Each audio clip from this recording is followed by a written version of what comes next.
Hey everyone, you're watching Ash on Comics. My name's Ash, and here's today's comic, Nightwing 56 by Lobdell Nicieza and Gianfili. I don't know how to pronounce that, but Lobdell and Nicieza were two big names back in the 90s over at Marvel doing stuff like, you might have heard this little book called X-Men and X-Force and X-Factor and all these other X books. I got into Nightwing simply because of the bullet to the head. That's what they should have called this, bullet to the head. I guess there's been a lot of stories called that, though. The bullet to the head storyline, which causes Nightwing to get amnesia, blah, blah, blah. It's very unoriginal. But I have not been a fan of Nightwing ever. Just because I don't like Robin. I don't like the idea of Robin. Not a big sidekick fan in general. I don't think sidekicks really work well, especially in modern comics, which aren't really written for kids the way they used to be. You know, back in the 50s, Robin was created because comics were for kids. You know, like 9-year-olds were getting comics and putting them in their back pocket and all that stuff. It wasn't a collector's thing. And sure, while they liked Batman, fine, writing a character that they could project themselves into and just be like, oh, I could be by Batman's side fighting crime too. Like, that was really appealing. Modern comics don't have that air about them, so sidekicks don't fit the same way, but they do seem to have a nostalgia to people who liked old comics and liked those old characters. And so we have lots of things like Teen Titans and Young Justice and New Mutants and Young Avengers and all these like young kid comics that adults like to read. I don't get it. But whatever. I'm not here to judge you. I want Nightwing to be cool. When Robin became Nightwing, he became more interesting to me because he wasn't Robin anymore, but he never really evolved in my perspective. He just was Robin by another name. And Sergeant Bats recently educated me about the origin of Nightwing being tied to a Kryptonian sort of hero. And that's where he got the name from Superman. I didn't know this story. I think that's really freaking cool. But I don't feel like the Kryptonian superhero was this, right? And I feel like this is still walking in the shadow of Batman. I really wish they would evolve more of that. I want to know more of that Nightwing story. I would love to have a story where we show flashbacks of the original Nightwing on Krypton doing his thing, and then contrast it to the new, to Dick Grayson trying to emulate that and fill in that shoes for Earth, having Superman appear from time to time, maybe to tell those stories, and just, that would be badass. Yeah. Anyways, so this book, left off, Scarecrow is the villain. He's been poisoning Bloodhaven. I'm not going to really go back. You can see the previous reviews or read the books to catch up on the story. We have a group of Nightwings. This is some cops and stuff, and they've picked up the mantle because Rick Grayson doesn't want to be Nightwing anymore. I don't really like that whole story. I was really hoping that we were going to see an evolution of the character. And we don't.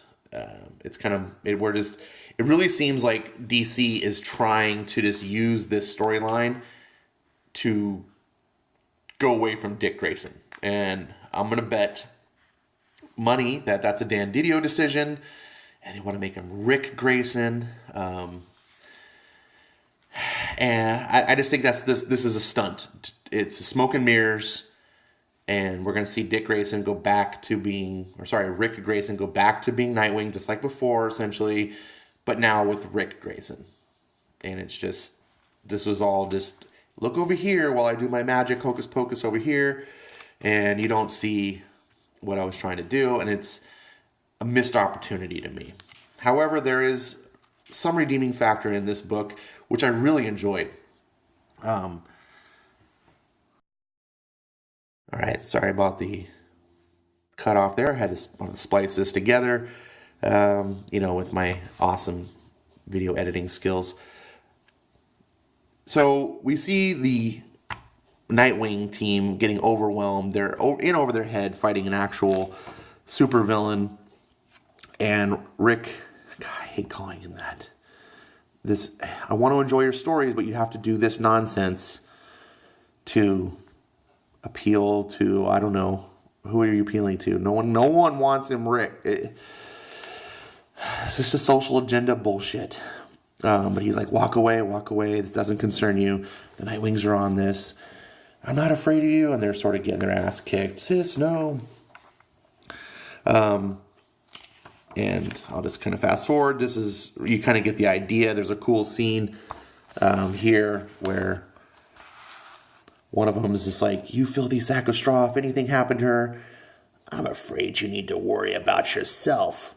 Okay, not that afraid, officers, if you don't mind.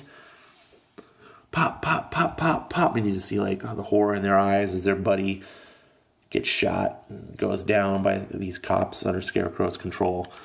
And they're just like, no. And then we see Rick finally, I hate calling him Rick, Dick Grayson finally is just like, no, this is my fault. The kid took a bullet that was meant for me. No, meant for Nightwing. If I hadn't turned my back on who I was, that would be me. And so the hero inside is unable to turn away from who he really is. And he has a little flashback of his parents dying and feeling helpless. And he's conflicted. And this is a very common, type of comic trope. Scott Lobdell's not reinventing the wheel here, but he and Fabian do a really good job of this kind of mini hero's journey as Rick has to come to terms with who he is and decide, do I want to go be this person that walks away and tries to forget my past, or do I want to try to just really embrace who I am and just give in and say, yep, this is who I am. And he opens the trunk and he's getting some stuff and he's got an idea of what to do. And so he puts a burning tire on a car and drives the car into the crowd, which you would think would I don't know, kill people, but I don't know. So apparently the burning smoke of the tire mitigates the toxin. And here we see Road Warrior Dick Grayson on the scene here. Looks like you Nightwings got yourselves a circus headache here. Your fourth, is he? He's riding on top of the car. Nice. He's still breathing, but he's wounded, and we're an echelon down. I'm not sure what that really means. This weird dialogue there. I also don't know how they talk while holding these breathers in their mouths. But, that's comic. So Dick Grayson starts whooping all types of ass. They never suspect that he's Nightwing. This dude just shows up riding on top of a freaking taxi that's burning, wielding some rope, just whooping ass, right? The four of them, which are trained police and stuff. All this guy's a firefighter, but they mention about he's the most gifted police officer I've ever seen, but he failed the police academy for his own personal reasons. So he's a prodigy. He would be an amazing police officer, but he ended up going the route of firefighter instead. But Dick Grayson, of course, just shows them all up. But they never suspect, I wonder if this is Nightwing, So, they have a fight, and Dick Grayson kind of mops everything up. He's kind of giving them orders and stuff, and they're just, kind of accepting it because they're on the losing side, and this guy shows up, knows what he's doing. Dick Grayson finds where the gas is coming from and does his thing. And, they get up to Scarecrow, and he faces off with Scarecrow, and Scarecrow says, he's like, dude, what's your damage? I suspect you wouldn't believe me if I told you. I scarcely believe I'm damaged. More like I'm fearless. And he sprays his gas. No, please. Fascinating. For a moment, I wondered if you were immune to my fear toxin, as only one other. Please don't walk into my fist. Yarg. And this is classic comic trope, storytelling here. This reminded me of reading comics back in the 90s. This is Scott Lobdell is Definitely not a writer for today's day and age, and I'm thankful for that. There are certain things, even though comics in general, the industry is on a really, really bad downturn. I actually do believe that writing has evolved, like in the good writing. There is things that were done like the way in the '90s that just kind of feel a little dated. But unfortunately, there's only a few writers that are bringing that level of more sophisticated writing, and they typically don't stay around in comics very long. And most of the writers that try that just aren't good enough to bring that. And I'll take this type of old school 80s and 90s kind of comic writing style over mediocre, wannabe sophisticated, trying to pretend you're the next, I don't know, who's like the big names that have left, like Jeff Loeb and, anyways, I'm not going to get caught up in that. So, they're basically, they beat up on Scarecrow, and he's like, trust me. Or he says, I'm just me. Scarecrow, cease any and all criminal activities. You don't have to cuff him right away, do you? What are you thinking, kid? And then he's just like, don't you dare raise your fist to me. I want to be extradited back to Gotham. And they're like, fear this. And they punch him. And of course, there's it's a 90s, kind of 80s, 90s kind of trope of, yeah, cheer on beating up the bad guy. He finally gets his. And then the cops show up, and there's a little bit of, like, weird writing here that, like, they're like, oh, Detective Svoboda.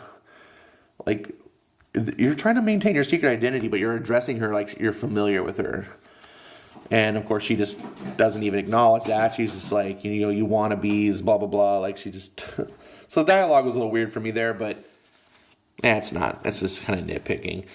And here we see Rick kind of feeling... Finally, for once, not all, anti-hero and trying to reject who he is and just feeling a little bit more comfortable with himself, which I kind of appreciated. And so, the final thing, she's like taking Scarecrow into custody. She's like, just stay out of my way. The drop-dead last thing Bloodhaven needs is a team of heroes. And this is something a couple issues back I predicted, or hoped for at least. If I couldn't get what I was looking for, which I described at the beginning of the video, this is a good plan B. Like, I would like to see, Nightwing have his own team of heroes. That's something, well, I guess Batman does have the Bat family, but it's really Batman and sidekicks. This would be like a team, an actual team. And that could be very interesting to me. If that's the way they go, and they talk about here, is that what we are? A team now? We are, you're not. Yet he's the only reason my brother's alive. He seems like he's the one with the most experience. Why does it suddenly feel like it's all going to end badly? New friends, old faces, Joker's daughter comes to Bloodhaven. So, I came into this book kind of, pessimistic, because I was seeing that they were going down this route of, bait and switch, smoke and mirrors. We're really not going to change Nightwing. We're just going to make him Rick Grayson, and this is the excuse. Thanks for spending $24 on this story so we could trick everyone. And that's bothersome. But this actually was the best issue of this arc so far. I enjoyed this issue the most, surprisingly. And I was thinking this was going to be the last issue because I was like, okay, I witnessed what happened. This is what I was in for, my curiosity. Tristan from Nerdette's Nerd Shack. Yes, I know I got that wrong on purpose. Kind of got me into this. But the way this ended makes me want to know more. So congratulations, Scott Lobdell, Fabian Nicieza, for hooking me. I probably will get the next book because I want to know more. I am not a Nightwing fan, but you're keeping me interested, and that's a good way to do comics. So recommend, move the needle on this. Good job, applaud. If you guys are Nightwing fans, let me know if you like this evolution, these changes, or if you're all rigid and be like, no, my Nightwing's got to be pure. Otherwise, thanks for watching, and I'll see you next time.